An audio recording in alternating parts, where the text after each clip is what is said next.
ఈ శ్లోకంలో ఎక్కడ మహాప్రాణాలు లేవండి, కానీ కొంచెం కష్టంగా ఉంటుంది. కామై కా మా ప్లస్ ఐ, కామైస్ మాకి సాని జాయిన్ చేసి చెప్పాలి. కామైస్ తై, సా కింద తావొత్తు ఐత్వం రెండు ఉన్నాయి గమనించండి. కామైస్ తైస్ తైర్, రెండో సాకి కూడా తావొత్తు ఐత్వం రెండు ఉన్నాయి. కామైస్ తైస్ తైర్, అరా అలా రాకి పొల్లు పెట్టాలి. హృను తేల్చి చెప్పాలి. కామైస్ తైస్ తైర్ హృత జ్ఞానాః, హృ తేల్చి చెప్పాలి. హృత జ్ఞానాః, జిఎన్వైఏ. కామైస్ తైస్ తైర్ హృత జ్ఞానాః, కామైస్తైస్తైర్హృతజ్ఞానాః. ఓకేనా మ్యామ్? ఓకే అమ్మా, కరెక్ట్ గానే వచ్చింది, చెప్పండి. కామైస్తైస్తైర్హృతజ్ఞానాః, కామైస్తైస్తైర్హృతజ్ఞానాః. ప్రపద్యంతేన్యదేవతాః, పా కింద రకారం ప్రపద్యంతే, దా కింద యావత్తు. ప్రపద్యంతే న్యదేవత, నా కింద యావత్తు. అన్ని వినపడేటట్టు చెప్పాలి. ప్రపద్యంతేన్యదేవతాః, ప్రపద్యంతేన్యదేవతాః, ప్రపద్యంతేన్యదేవతాః, ప్రపద్యంతేన్యదేవతాః. తం తం నియమమాస్థాయ, తం తం నియమమాస్థాయ, మాస్థాయలో సా కింద ఒత్తుతా ఉంది గమనించండి. తం తం నియమమాస్థాయ, తం తం నియమమాస్థాయ, తం తం నియమమాస్థాయ, తం తం నియమమాస్థాయ. ప్రకృత్యా నియతా స్వయా, పా కింద రావద్దు రా. ఎప్పుడు పా కింద రావద్దు వచ్చినా రెండు లిప్స్ లోపల వైపు క్లోజ్ చేసే చెప్పాలి. రా రా క్రు, ఆ క్రూని మాత్రం తేల్చి చెప్పాలి. ఇక్కడ చూడండి, పాకి ఎంత స్ట్రెస్ ఇస్తామో క్రూని అంత తేలిగ్గా చెప్పాలి. ప్రకృ అంతే. ప్రకృత్యా, ఆ తా కింద యావత్ కూడా క్రూకి తాని జాయిన్ చేసి చెప్పాలి.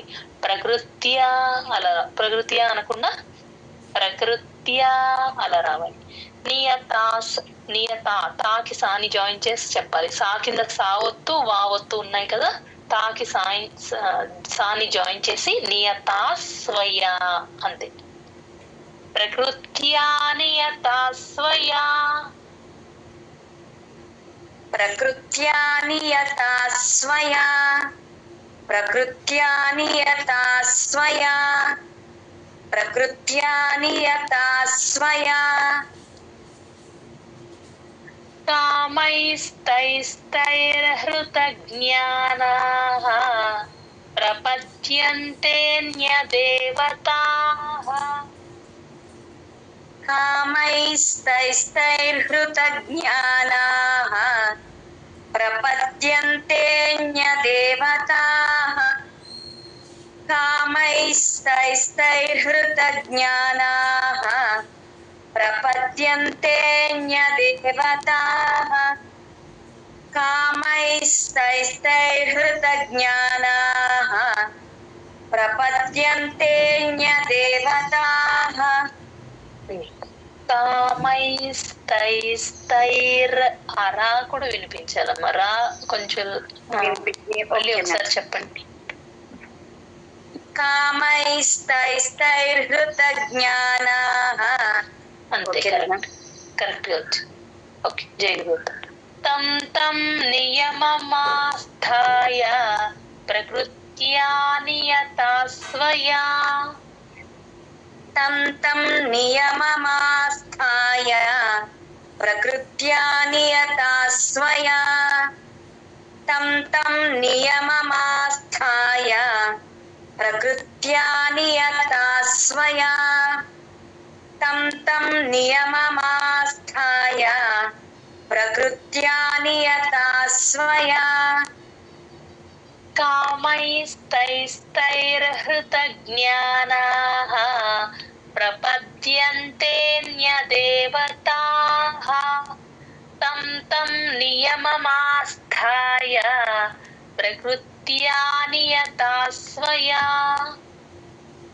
कामैस्तैस्तैर्हृतज्ञानाः प्रपद्यन्तेऽन्यदेवताः तं तं नियममास्थाय प्रकृत्या नियता स्वया कामैस्तैस्तैर्हृतज्ञानाः प्रपद्यन्तेऽन्यदेवताः तं तं नियममास्थाय प्रकृत्या नियता स्वया कामैस्तैस्तैर्हृतज्ञानाः प्रपद्यन्तेऽन्यदेवताः तं तं नियममास्थाय प्रकृत्या नियता स्वया कामैस्तैस्तैर्हृतज्ञानाः प्रपद्यन्तेऽन्यदेवताः तं तं नियममास्थाय प्रकृत्या नियता स्वया कामैस्तैस्तैर्हृतज्ञानाः प्रपद्यन्तेऽन्यदेवताः तं तं नियममास्थाय प्रकृत्या नियता स्वया कामैस्तैस्तैर्हृतज्ञानाः प्रपद्यन्तेऽन्यदेवताः तं तं नियममास्थाय प्रकृत्या नियता स्वया. జయగదత మ్యామ్. 21st శ్లోక 21వ శ్లోకం. యో యో యాం యాం తనుం భక్తః. ఇవన్నీ యాలే ఉన్నాయి గమనించండి. యో యో యాగుణింతంలో యాని. యో యో యాం యాం యం సౌండ్ అండి అది. యాం యాం తనుం భక్తః భాకి మహాప్రాణం ఉంది గమనించండి. యో యో యాం యాం తనుం భక్తః. यो यो यां यां तनुं भक्तः यो यो यां यां तनुं भक्तः यो यो यां यां तनुं भक्तः శ్రద్ధయార్చితుమిచ్చతి. షా కింద రకారం SHRA శ్ర అలా రావాలి. శ్రా అనేస్తారు అందరూ, అలా అనకూడదమ్మా. శ్ర క్లియర్ గా వినిపించాలి. శ్రద్ధ దా కింద దావత్తు మహాప్రాణం ఉంది గమనించండి. శ్రద్ధ యార్ యాకి ద్రాని జాయిన్ చేయండి. యార్ చితు చీతో ల్యాండ్ అయ్యేటట్టు చూసుకోవాలి. యార్ చితు మిచ్చతి. మిచ్చతిలో చా కింద చావత్తు మహాప్రాణం ఉంది. మహాప్రాణం ఎప్పుడు వచ్చినా సరే గాలి బయటకు వదలాలి. చా కింద చావత్తు. ఎస్పెషల్ గా మిచ్చతి అంటేనే మీకు మహాప్రాణం వినిపిస్తుంది. మిచ్చతి అంటే వినిపించదు. శ్రద్ధయార్చితుమిచ్చతి. श्रद्धयार्चितुमिच्छति श्रद्धयार्चितुमिच्छति श्रद्धयार्चितुमिच्छति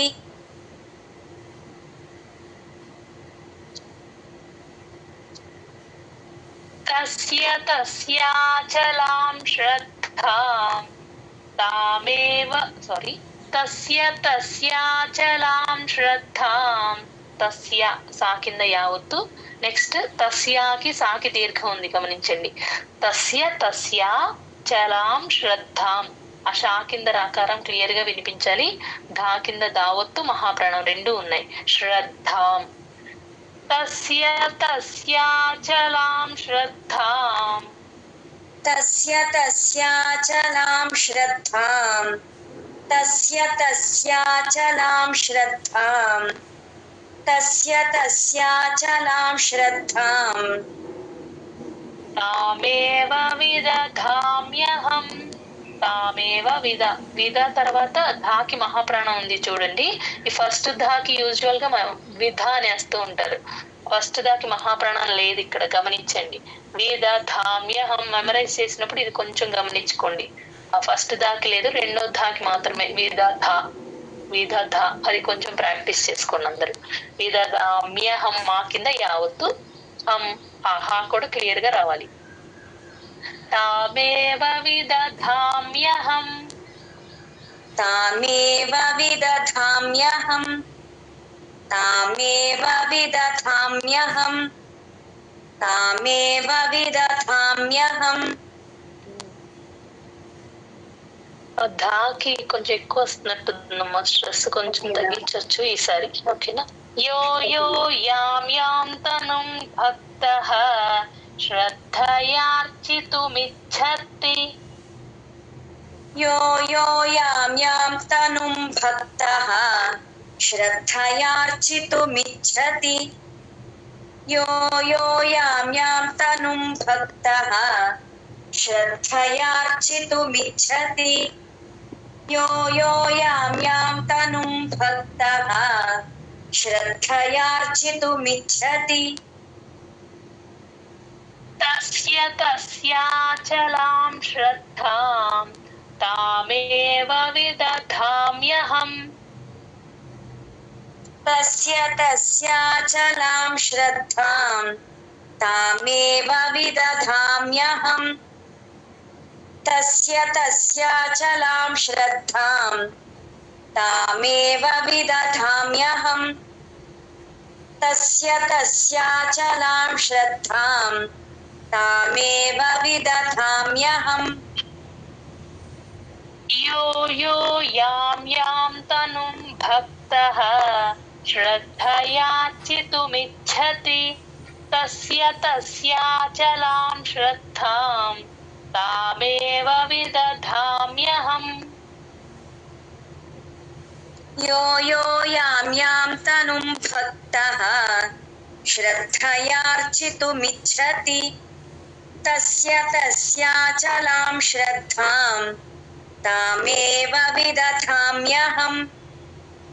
యో యో యాం తనుం భక్తః శ్రద్ధయార్చితుమిచ్చతి తస్య తస్యాచలాం శ్రద్ధాం తామేవ విదధామ్యహం. యో యో యాం తనుం భక్తః శ్రద్ధయార్చితుమిచ్చతి తస్య తస్యాచలాం శ్రద్ధాం తామేవ విదధామ్యహం. యో యో యాం తనుం భక్తః శ్రద్ధయార్చితుమిచ్చతి తస్య తస్యాచలాం శ్రద్ధాం తామేవ విదధామ్యహం. యో యో యాం తనుం భక్తః శ్రద్ధయార్చితుమిచ్చతి తస్య తస్యాచలాం శ్రద్ధాం తామేవ విదధామ్యహం. యో యో యాం తనుం భక్తః శ్రద్ధయార్చితుమిచ్చతి తస్య తస్యాచలాం శ్రద్ధాం తామేవ విదధామ్యహం. యో యో యాం తనుం భక్తః శ్రద్ధయార్చితుమిచ్చతి తస్య తస్యాచలాం శ్రద్ధాం తామేవ విదధామ్యహం. 22వ శ్లోకం. సతయా శ్రద్ధయా యుక్తః. సతయా ఆ షా కింద రావత్తుంది కాబట్టి యాష్ అని తీసుకోవాలి. శ్రద్ధయా దా కింద దావత్తు మహాప్రాణం. యుక్తలో కా కింద తావత్తు. సతయా శ్రద్ధయా యుక్తః. సతయా శ్రద్ధయా యుక్తః సతయా శ్రద్ధయా యుక్తః సతయా శ్రద్ధయా యుక్తః. సతయా షాని కలుపుకున్నామయ్యాకి మధ్య అంటే లాస్ట్ సెకండ్ టైం వదిలేశారు, ఫస్ట్ బాగానే చెప్పారు. ఓకే, ఒకసారి చెప్పండి. సతయా శ్రద్ధయా యుక్తః. తస్యారాధనమీహతే.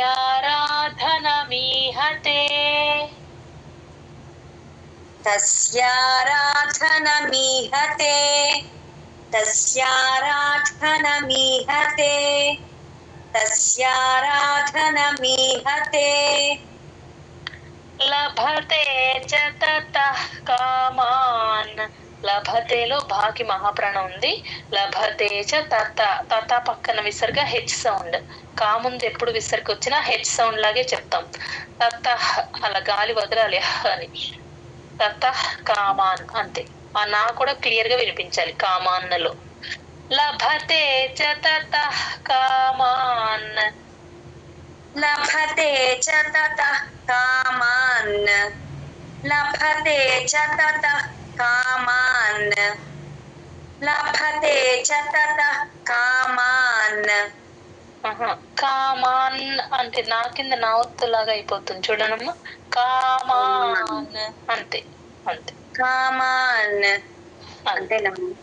కరెక్ట్. लभते च ततः कामान्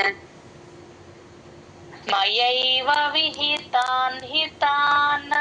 మయైవ యా ప్లస్ ఐ ఇక్కడ గమనించాలి అందరూ. యా ప్లస్ ఐ అనే చెప్పాలి. మయైవ అని ప్లేన్ గా చెప్పకూడదు.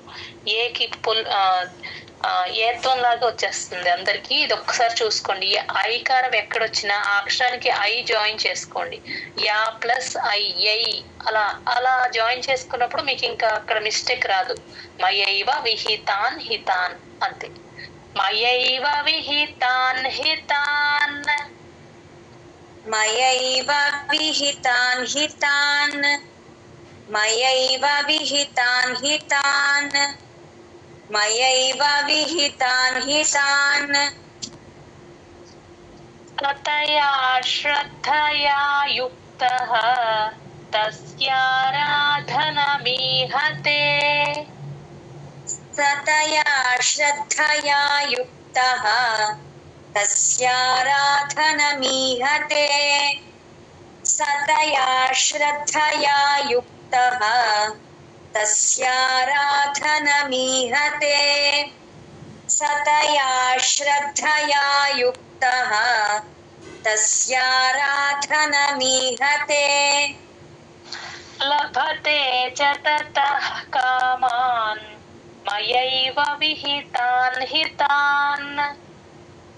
लभते च ततः कामान् मयैव विहितान् हितान् लभते च ततः कामान् मयैव विहितान् हितान् लभते च ततः कामान् मयैव विहितान् हितान्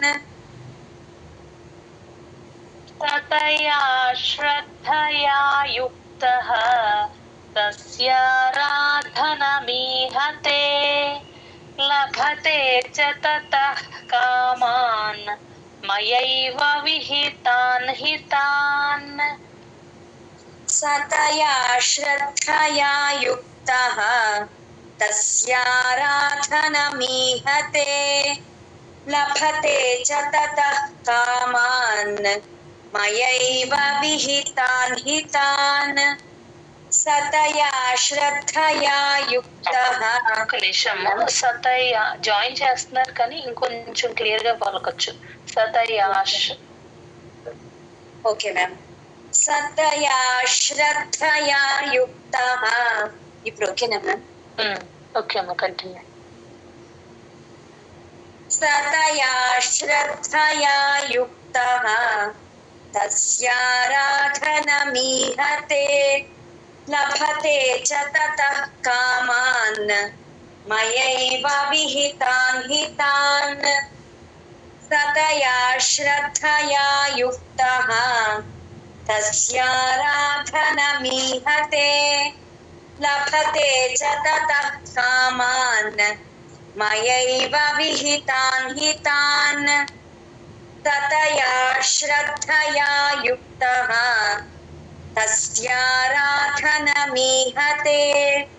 లభతే చ తతః కామాన్ మయైవ విహితాన్ హితాన్ తతయా శ్రద్ధయా యుక్తః తస్యారాధనమీహతే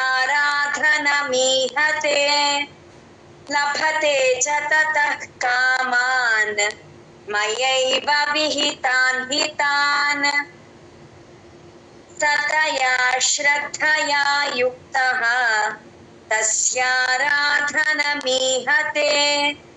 लभते च ततः कामान् मयैव विहितान् हितान् ततया श्रद्धया युक्तः तस्याराधनमीहते लभते च ततः कामान् मयैव विहितान् हितान् ततया श्रद्धया युक्तः तस्याराधनमीहते लभते च ततः कामान् मयैव विहितान् हितान्. జై గురుదత్త మ్యామ్. జై గురుదత్తమ్మ. సతయా శ్రద్ధయా అది మధ్య మధ్యలో ఒక్కొక్కసారి ఆ పాదం ఓకే మ్యామ్. సతయా శ్రద్ధయా యుక్తః. ఇప్పుడు ఓకేనా మ్యామ్? ఓకే. జై గురుదత్త. బాగా రిపీట్ చేశారమ్మా. జై గురుదత్త. ఓకే. కావ్య గారు ఒకసారి ఈ రోజు శ్లోకాస్ అన్ని సీక్వెన్స్ లో చదువుతారమ్మా. జై గురుదత్త. జై గురుదత్త.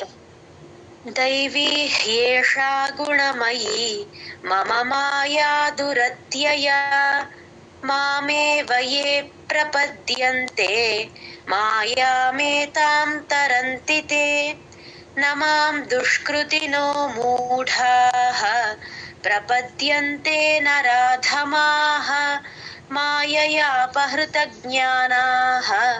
आसुरं भावमाश्रिताः चतुर्विधा भजन्ते मां जनाः सुकृतिनोऽर्जुन आर्तो जिज्ञासुरर्थार्थी ज्ञानी च भरतर्षभ तेषां ज्ञानी नित्ययुक्तः एकभक्तिर्विशिष्यते प्रियो हि ज्ञानिनोत्यर्थम् अहं स च मम प्रियः उदाराः सर्व एवैते ज्ञानी त्वात्मैव मे मतम् आस्थितः स हि युक्तात्मा मामेवानुत्तमां गतिम् बहूनां जन्मनामन्ते ज्ञानवान् मां प्रपद्यते वासुदेवः सर्वमिति तमहात्मा सुदुर्लभः कामैस्तैस्तैर्हृतज्ञानाः प्रपद्यन्तेऽन्यदेवताः तं तं नियममास्थाय प्रकृत्या नियता स्वया यो यो यां यां तनुं भक्तः श्रद्धयार्चितुमिच्छति तस्य तस्याचलां श्रद्धां तामेव विदधाम्यहं सतया श्रद्धया युक्तः तस्याराधनमीहते लभते च ततः कामान् मयैव विहितान् हितान्. జై గురుదత్త అమ్మ. బాగా చదివారు. జై గురుదత్త. ఓకే, అందరూ ఈ శ్లోకాస్ ఒకసారి బాలస్వామిజీ గారి ఆడియో పెట్టుకుని ప్రాక్టీస్ చేసుకోండి.